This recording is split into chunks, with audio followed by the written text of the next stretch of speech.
Angkatan Laut Iran menembakkan rudal dan drone di sekitar kapal perusak Amerika Serikat yang melintas di Selat Hormuz pada Senin waktu setempat.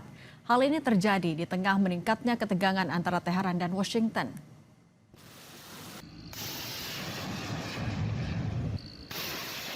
Militer Iran mengklaim telah lebih dulu mengidentifikasi keberadaan kapal perang AS yang memasuki kawasan Teluk. Setelah mengabaikan peringatan awal, kemudian Iran melepaskan tembakan peringatan. Militer AS mengonfirmasi bahwa dua kapal perusak berpeluru kendali memang telah memasuki wilayah Teluk. Namun Washington membantah klaim Iran terkait serangan. Sementara Komando Pusat AS menegaskan tidak ada kapal perang mereka yang terkena serangan.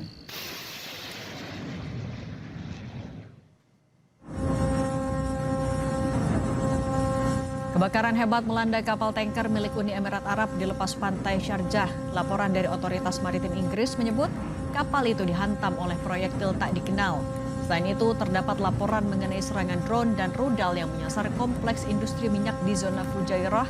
Sementara itu, menurut laporan yang dikutip dari kanal Tasnim News, seorang pejabat militer Iran membantah keras keterlibatan negaranya dalam insiden di wilayah Fujairah.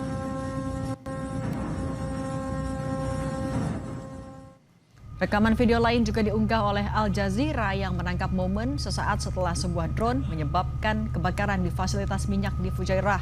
Dikutip dari Al Jazeera, Uni Emirat Arab menyatakan bahwa Iran meluncurkan 15 rudal dan 4 drone pada hari Senin waktu setempat. Sementara media pemerintah Iran mengindikasikan bahwa Iran tidak berada di balik serangan.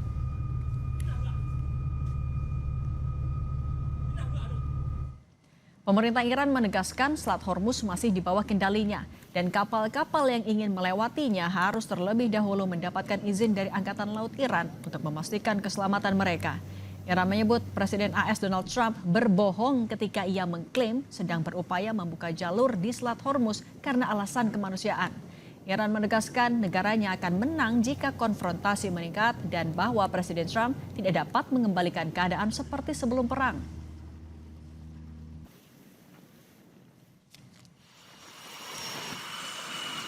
Sementara itu, Komando Pusat AS CENTCOM merilis rekaman jet tempur FA-18 Super Hornet yang bersiap dan lepas landas dari USS Abraham Lincoln sebagai bagian dari upaya untuk menegakkan blokade Angkatan Laut di pelabuhan-pelabuhan Iran di tengah kebuntuan yang sedang berlangsung di Selat Hormuz. Tanggal dan lokasi pasti dari rekaman yang dibagikan oleh CENTCOM tidak dapat diverifikasi secara independen.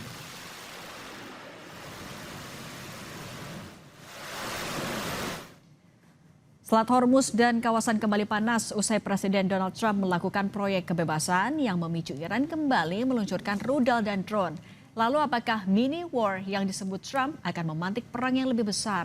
Kita bahas bersama pakar strategi PPAU juga alumni US Air War College, Agung Sasongkojati, dan Guru Besar Hubungan Internasional Saint Petersburg State University Rusia, Koni Rahakundini Bakri. Selamat petang semuanya. Selamat siang dari Rusia. Bu Koni, sebenarnya kalau klaim mini war yang disebutkan oleh Donald Trump ini provokasi aja atau ada makna lain dari klaim Trump? Kalau saya bilang bukan provokasi ya, dia tuh sekarang kan dia ngomongin kan kemarin ya di acara di White House, sebenarnya acaranya kecil, tapi dia tuh bilang bahwa dia akan meluncurkan apa namanya Project Freedom.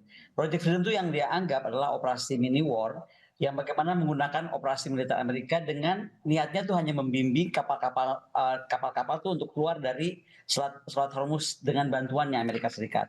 Dia kalau nggak salah tuh akan deploy destroyer, dia akan deploy sekitar 100 lebih kali pesawat dan juga mungkin truk sekitar 15.000. Jadi itulah yang dia bilang dengan mini war. Jadi dia menekankan bahwa ini sebenarnya adalah untuk menjaga ekonomi Amerika juga dunia yang akan tetap baik-baik aja, malah dia bilang Amerika tuh booming walaupun ada little detour. Nah, tapi untuk melancarkan semuanya dia perlu melakukan operasi Project Freedom ini. Dan dia juga sempat ngomong bahwa kalau sampai Iran mencoba mengganggu, karena memang Iran langsung menembak rudal dan drone seperti tadi disampaikan, tapi dia bilang bahwa dia akan burn off the force of the earth gitu tentang orang-orang Iran atau tentang masyarakat Iran. Nah, sebenarnya menurut saya ini tuh nggak akan dan juga beberapa pandangan ya, operasi ini tuh nggak akan membuka, sebenarnya nggak akan berhasil membuka Selat Hormuz karena ini bukan full conflict escort dan juga Iran masih menguasai selat. Jadi mau diklaim seperti tadi disampaikan, mau diklaim oleh Trump seperti apapun, yang masih menguasai itu selat itu adalah Iran sendiri. Jadi memang ada terjadi pergeseran ya, tapi kalau kita lihat, jadi tujuan Amerika yang tadinya regime change di Iran, kemudian menghancurkan nuklir Iran, itu tujuan utama, sekarang jadi sangat terlihat menjadi tekanan ekonomi lewat Hormuz. Dan ini artinya yang mau saya sampaikan bahwa risiko ke depan itu masih tentang konfrontasi laut yang akan semakin tinggi dengan operasi ini ya, walaupun dibilang mini war. Kemudian asuransi kapal pasti terus akan melonjak, akan terus meningkat, dan shipping company juga pasti akan semakin ragu. Jadi apa yang disampaikan Trump ini somehow dia tuh lucu. Satu hal dia mau berdiplomasi, dia tetap mau soft, tapi di lain sisi dia menggunakan stick, yaitu kekuatan mini war yang dia sampaikan. Oke, kalau misalnya ada pergeseran ambisi, tapi kalau menurut Anda Pak Agung sebenarnya, kalau misalnya memang tekanan ekonomi masih akan diupayakan oleh Trump, secara logistik dan kekuatan militer, AS masih mampu nggak kalau melanjutkan perang? Amerika itu mampu-mampu saja, karena anggaran perang itu terpisah dengan yang menekan dia itu bukan soal anggaran. Yang menekan Amerika itu adalah soal ekonomi, financingnya, financial problem, di mana yang akan menjadi korban adalah dunia, ekonomi global dan ekonomi Amerika sendiri. Sedangkan kalau untuk soal anggaran untuk menyelesaikan ini itu tidak masalah. Meskipun ada masalah ya, karena sebagian daripada gunakan di tempat lain atau menjadi cadangan tempat lain, dan sekarang sebagian daripada itu sudah dihabiskan selama 6 minggu di Timur Tengah, sudah dihabiskan di dunia, yaitu di Eropa, di Amerika Selatan yang harus siap Amerika lah sendiri, kemudian di Timur Tengah dan di Timur Jauh. Nah, Timur Tengah sendiri urusan Iran ini sudah menghabiskan hampir separuh daripada persediaan. Jadi masalah terbesar bagi Amerika itu bukan soal anggaran untuk perangnya, tapi akibat dari perangnya ini yang akan menjadi masalah, akibat dari dampak daripada balasan Iran, karena sesungguhnya kan Iran itu diserang ya, dan dia punya hak untuk membalas, dan dalam hak membalas itu dia juga punya hak untuk menutup Selat Hormuz karena itu berkaitan dengan keamanannya. Jadi istilahnya Iran adalah keamanan kami terganggu kalau Amerika dan sekutunya memasuki selat ini. Ya, itu hal yang sah. Nah, Dan tapi sekutu Amerika kan semua negara-negara GCC itu hampir semuanya kan, artinya sah juga itu gitu. Pak Agung, kalau serangan-serangan di Selat Silakan. Hormuz yang sebenarnya juga dibantah oleh Iran, yang berdampak juga kepada negara-negara di Teluk, itu sebenarnya siapa pelakunya? Apakah benar Iran atau itu klaim dari mana? Ya, memang ada juga false flag atau cipta kondisi. Memang ketahuan dalam saat perang beberapa waktu yang lalu, ternyata memang Israel juga memanfaatkan ini dengan mencontohnya Kuwait, dan di Uni Emirat itu ada agen-agen intel Israel yang mencoba mengkambing hitamkan Iran. Tetapi sekarang di soal Uni Emirat ini, meskipun Iran mengklaim tidak, namun itu kan perlu dicek klarifikasi sebelumnya apa sesudahnya. Namun yang jelas mengenai klaim Amerika mau masuk ke Teluk, kemudian mengantar kapal keluar, kemudian klaim untuk menembak 7 kapal cepatnya Iran, itu semua dibantah oleh Iran, dan Amerika membantah kapalnya kena serangan, Iran membantah sudah berhasil masuk, membantah. Jadi memang kalau tidak ada yang bisa mengklarifikasi itu terjadi, akibatnya ya mentah juga. Jadi memang mereka jago sekali membuat perang informasi ya.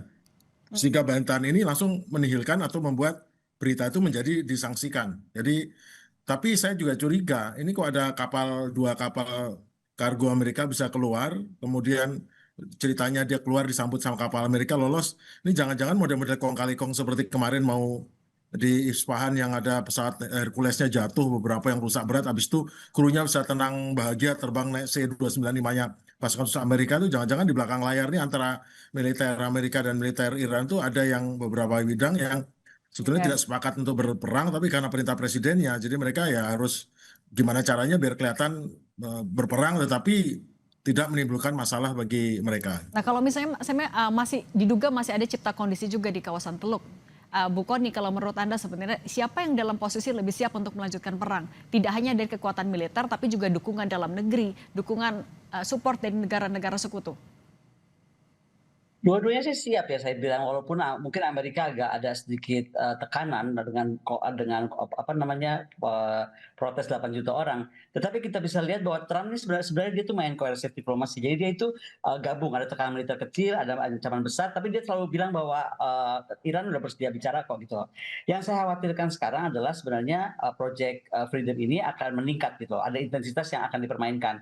Dan yang saya khawatirkan sebenarnya adalah rencana atau mungkin kepikiran oleh Trump untuk merebut tanker yang akan membawa kapal-kapal ke Cina. Karena untuk Trump sekarang bagaimana caranya supaya Iran ini nggak punya kemampuan besar lah untuk membiayai perang ini. Nah, jadi sekali lagi Iran tuh Trump tuh memainkan peranan sangat lucu. Dia bilang secara diplomasi dia positif, tapi dia selalu mengancam. Nah, yang kedua adalah bagaimana sekarang kita mesti lihat perannya negosiator di sini ya. Mungkin bantuan Pakistan juga mesti kita lihat. Tapi yang saya khawatirkan ini akan mentok karena selain urusan nuklir dan urusan lain urusan pengurangan uranium, yang paling berat menurut saya kalau di proposal Trump itu adalah dia minta di red line oleh dia itu adalah bagaimana Iran harus membayar atas apa yang sudah dilakukan 47 tahun. Ya, itu kan kata-kata yang sangat apa maksudnya coba 47 tahun Iran merdeka kemudian menguasai tanda kutip selat tersebut, mendapat keuntungan dari selat, lalu semua harus dibayar oleh Iran. Ini kan ada jadi selain masalah nuklir dan uranium, menurut saya red line-nya adalah statement Trump untuk harga yang cukup besar atas atas apa yang sudah dilakukan Iran selama 47 tahun. Oke. Nah, tapi ini strateginya ini bisa improvise ya, bisa berisiko. Jadi kedua belah pihak ini akan maximalis the demand gitu loh. Tapi ya kita harus mesti bicara tentang skenario paling mungkin. Menurut saya dia akan bertahap. Jadi Pakistan akan terus memainkan mediasi, Iran akan buka Hormuz secara parsial atau gradual. Kita nggak lihat tadi disampaikan bisa ada kapal lewat, bisa nggak ada kapal lewat. Kemudian Amerika Serikat akan melonggarkan blokade pelabuhan Iran. Nuklir mungkin akan dibahas terpisah gitu. Dan juga mini deal ini akan on and off lah kira-kira. Oke, nah kalau misalnya titik panasnya ada di Selat Hormuz, Pak Agung, menurut Anda sebenarnya untuk membandingkan kekuatan angkatan laut mana yang lebih kuat antara Amerika Serikat dan juga Iran? Tapi jangan jawab dulu, kita bahas lagi usai jeda. Tetap bersama kami di Kompas Petang. Kita lanjutkan dialog bersama Bu Kony dan Pak Agung. Pak Agung, yang terbaru juga soal Uni Emirat Arab yang terdampak dari drone Iran. Nah, kalau menurut Anda ketika ada negara Teluk lain yang sudah semakin terdampak, apa konsekuensinya? Konsekuensinya adalah gini, ini kan semuanya negara itu khususnya Uni Emirat itu kan sebetulnya adalah sekutunya Amerika.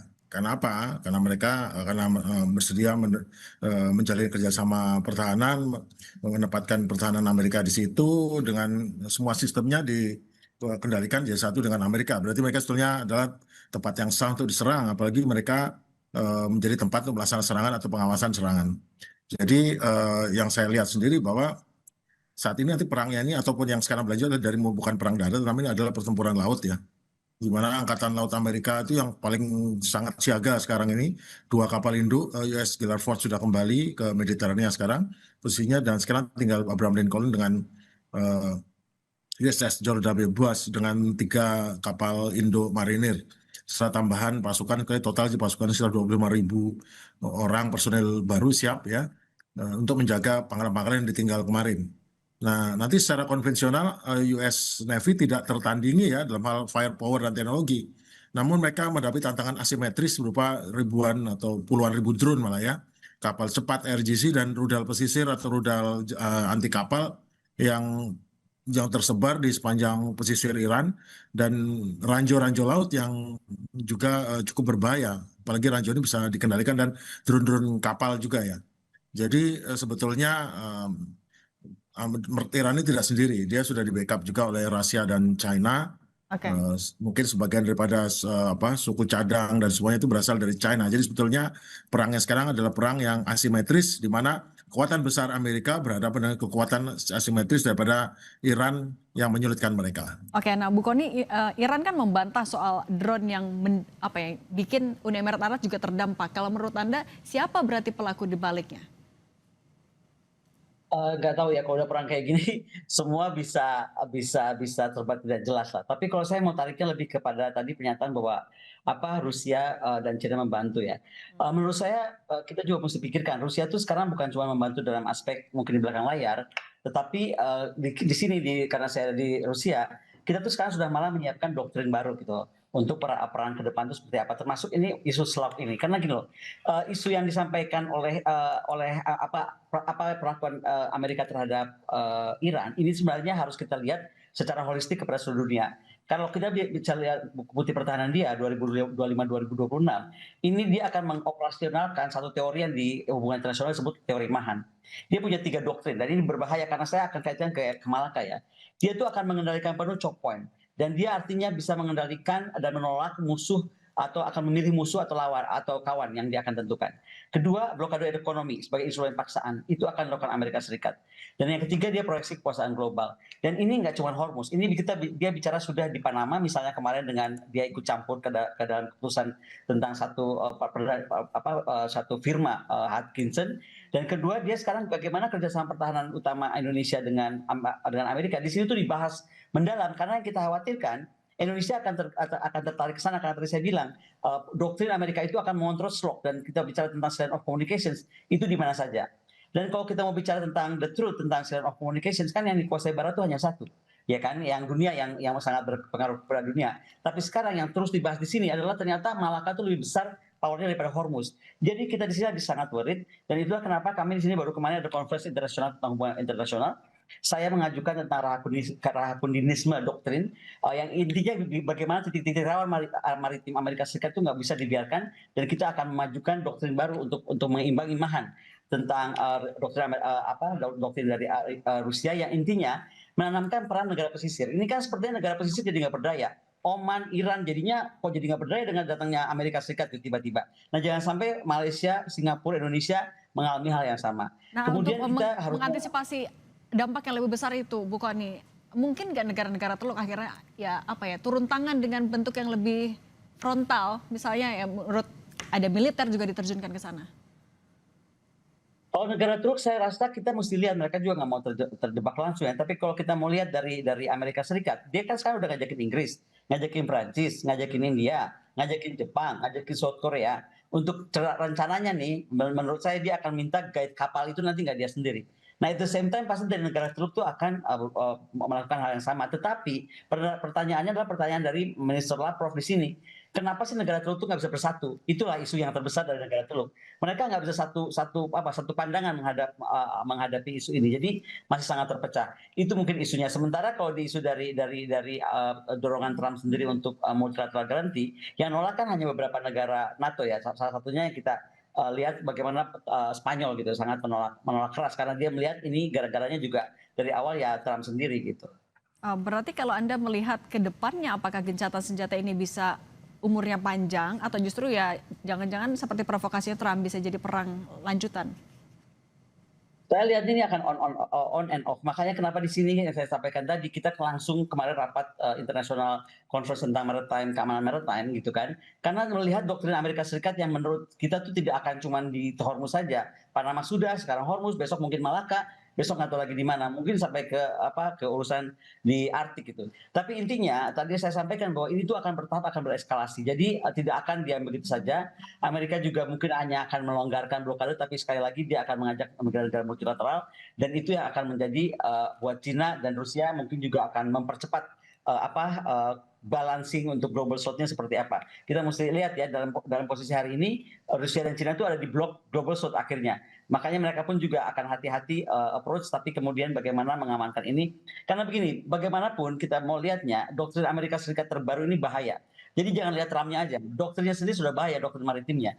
Jadi Trump mungkin bisa berganti, tapi kalau doktrinnya nggak kita bereskan atau nggak kita coba balancing, maka pengganti pun Trump kalau nanti harus diganti, tetap akan mungkin menjalankan hal yang sama. Jadi kita harus lompat dari isu cuma membahas Hormuz dengan segala konteksnya, tapi bagaimana dunia ini sekarang sudah waktunya bersuara juga bahwa kedepannya doktrin Amerika Serikat nggak bisa diterapkan begitu saja, karena tadi saya bilang ya, yang dia akan atur tuh hanya adalah menguntungkan dia, menguntungkan ekonomi dia, menguntungkan kawan-kawan dia. Terus orang lain nggak boleh survive. Sementara hukum laut itu kan dia harus zona bebas ya, harus semua orang bisa lewat dan dengan mudah menggunakannya untuk dagang, untuk apapun juga itu.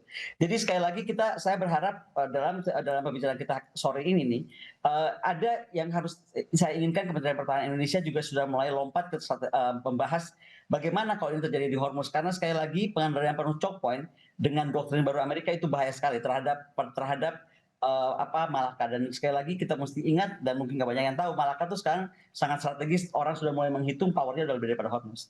Berarti artinya kalau misalnya eskalasi ini masih harus kita antisipasi, Indonesia juga harus semakin mengencangkan ikat pinggang mengantisipasi yang lebih besar lagi, Bu Kony? Oh sudah pasti. Makanya jauh-jauh hari kan saya udah coba ingatkan ya, saya udah berkumpul dengan para mantan gubernur BI, dengan para mantan gubernur keuangan, semua udah lihat tuh. Kalau ada apa-apa dengan dunia nih, kita akan parah. Dan terjadi, mungkin tadinya diharapkan perang ini pendek, tapi perang ini nggak akan pendek. Perang ini pasti akan panjang. Walaupun tadi tidak dengan militer besar-besaran lagi, tapi on off-nya ini akan terus mengganggu Hormuz, dan kalau Hormuz terganggu, of course semua perdagangan, semua kapal, insurans dan lain-lain akan terganggu. Dan ini artinya panjang. Dampak ke Indonesia akan makin besar, inflasi, dolar akan mungkin tembus 22.000 seperti perkiraan para pakar ekonomi gitu. Dan itu yang kita khawatir dampak lainnya. Oke.